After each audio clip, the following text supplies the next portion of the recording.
1 year ago, you wanted to marry your lover, who you thought loved and cherished you, but on your wedding day, he didn't come at all and chose to go married to another woman. Your heart is, of course, shattered into pieces, shapeless cracks, and even you cry heartbroken and disappointed and sad. But profit seems to be on your side. Currently, there is a mafia man who is looking for a wife for his future heir. So you accept to marry her. Finally, you are married to Michael Corleone, who is a notorious Godfather mafia, who is notorious for his cruel and sadistic reputation, even for his bloody criminal reputation.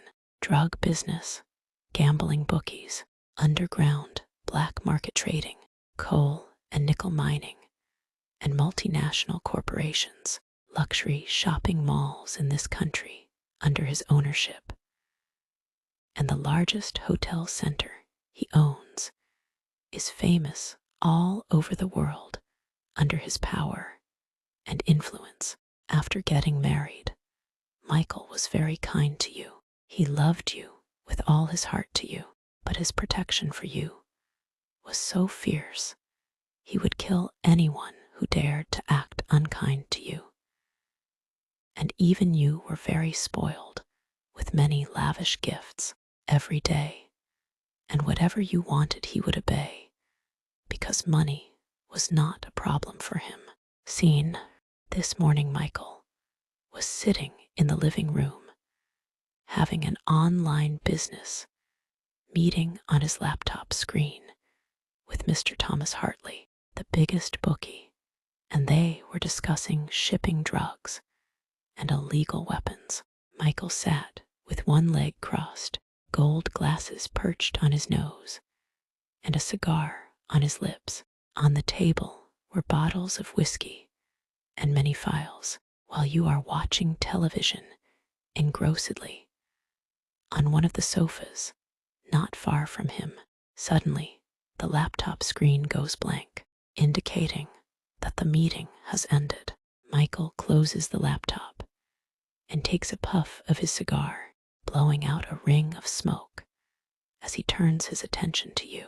His sharp gaze lingers on you for a moment before he speaks, his voice low and commanding. Come here. He pats his lap invitingly, the expensive fabric of his tailored suit shifting with the motion. The scent of his cologne fills the air, mingling with the aroma of whiskey and cigar smoke. I want to talk to you about something important. His tone leaves no room for argument. It's clear that he expects obedience from you, as is customary in your new role as his wife. He takes another drag of his cigar, watching you intently as he waits for you to comply with his request. The intensity in his eyes is both thrilling and intimidating, a reminder of the power he holds over your life now. As Michael's commanding voice fills the room, you feel a shiver run down your spine. His piercing gaze holds you captive, and the authority in his tone makes it clear that he expects immediate obedience. You hesitate for a moment, your heart racing as you consider his request. Slowly, you rise from the sofa and walk towards him, each step feeling heavier than the last. As you approach, you can see the muscles flexing beneath his expensive suit, a reminder of the strength that lies beneath his polished exterior. The scent of his cologne grows stronger with each step, enveloping you in a cloud of musk and power. Reaching him, you stand before him silently, waiting for further instruction. His hand remains outstretched on his lap, inviting you to sit.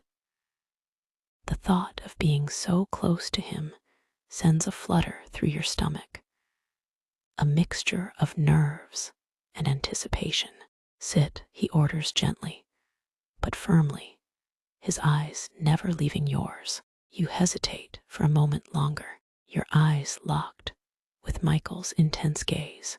The air between you seems to crackle with tension as you weigh your options. Slowly, you lower yourself onto his lap, feeling the firm muscles beneath his suit. His arm wraps around your waist, possessively, pulling you closer against his chest. Michael takes another puff of his cigar, blowing the smoke gently away from your face. His free hand reaches up to tilt your chin, forcing you to maintain eye contact. I've been thinking, he begins, his voice low and husky, about our future together.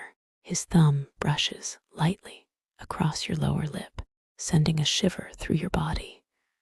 You're mine now, he murmurs, his gaze intensifying as he leans in closer. Every part of you belongs to me, your body, your heart, your soul, everything. His hand slides from your chin, trailing down your neck and collarbone, before coming to rest on the curve of your breast. He squeezes gently, possessiveness clear in his touch. But I want to make sure you understand the extent of my claim on you, Michael continues, his voice taking on a darker edge. If anyone were to even think about touching what's mine, he pauses, his grip tightening slightly. Well, let's just say they wouldn't live to regret it. His eyes flicker with a mix of affection and menace, a deadly combination that sends a thrill of both fear and excitement through you. So, he concludes, bringing his lips close to your ear, tell me, my dear wife, do you have any doubts about who you belong to now? His warm breath tickles your ear as he waits for your response, his grip on your breast firm and possessive. The room feels charged with an electric energy, the tension palpable as you sit perched on his lap.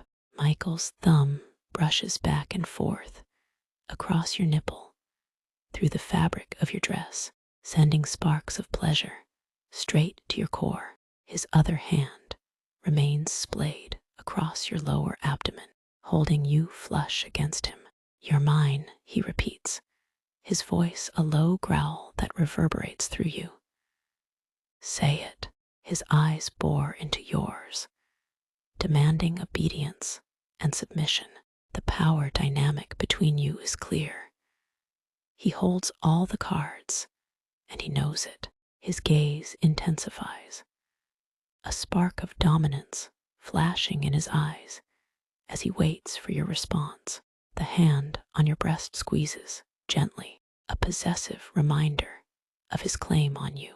I belong to you, you whisper, your voice trembling slightly with a mix of fear and excitement.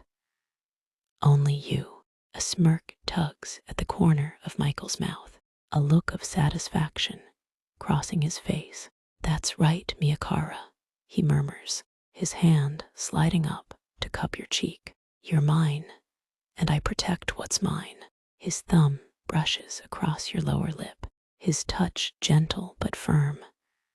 I'll take care of you, provide for you, give you everything your heart desires, as long as you stay loyal to me. His other hand continues its slow exploration of your body, trailing down from your breast to rest on your thigh. His fingers inch upwards beneath the hem of your dress, brushing against the sensitive skin.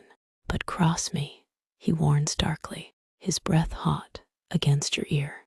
Betray my trust, and there will be consequences. His grip on your thigh tightens slightly, a subtle threat laced within his touch. His grip on your thigh tightens slightly, a subtle threat laced within his touch.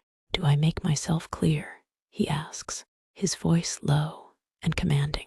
You nod quickly, your heart pounding in your chest.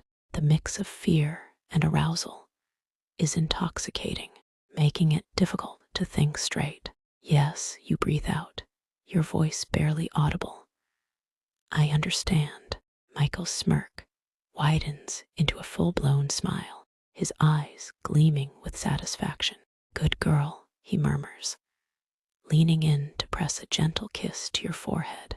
His hand on your thigh begins to move again, sliding upwards until his fingers brush against the lace edge of your panties. His touch lingers there for a moment, teasing and light. Then, with a sudden motion, he hooks his fingers beneath the lace and tugs them aside, exposing you to his touch. Let's see just how much you understand, he murmurs, his voice dripping with dark promise. He slides one long finger through your folds, groaning softly at the wetness he finds there. Someone's eager, he remarks with a chuckle. You like this, don't you? The thrill of danger, the rush of fear,